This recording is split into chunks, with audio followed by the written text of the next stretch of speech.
L'épilepsie, je ne connais même pas. J'avais l'un de mes cousins qui avait ça. Il souffrait beaucoup. Il ne pouvait pas sortir, il ne pouvait pas venir parmi ses camarades. L'épilepsie.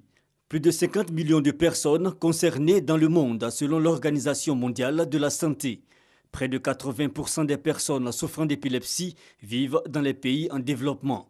En Afrique, elle est considérée comme une maladie incurable ou un envoûtement. Conséquence, une forme de stigmatisation à l'encontre des personnes atteintes et leurs familles.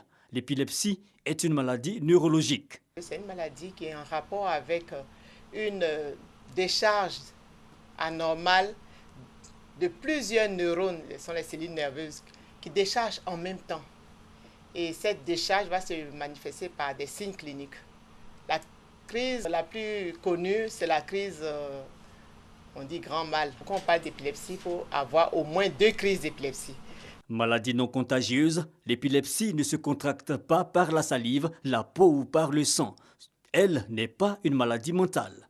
Il existe des facteurs déclencheurs chez certains patients, par exemple le manque de sommeil et le stress. En cas de crise, il est recommandé d'adopter les mesures suivantes. Pour une crise, quand on voit la crise, comme elle ne dure pas, il faut laisser le malade faire sa crise, ne pas le bloquer surtout, ne pas le bloquer, ne pas mettre de bâton ou bien d'éléments dans la bouche pour bloquer la crise. Il faut lui laisser terminer sa crise. Tout ce qu'on peut faire, si ça dure un peu, le mettre en position latérale, on dit position latérale de sécurité, pour que sa salive puisse sortir à la fin de la crise, la crise généralisée.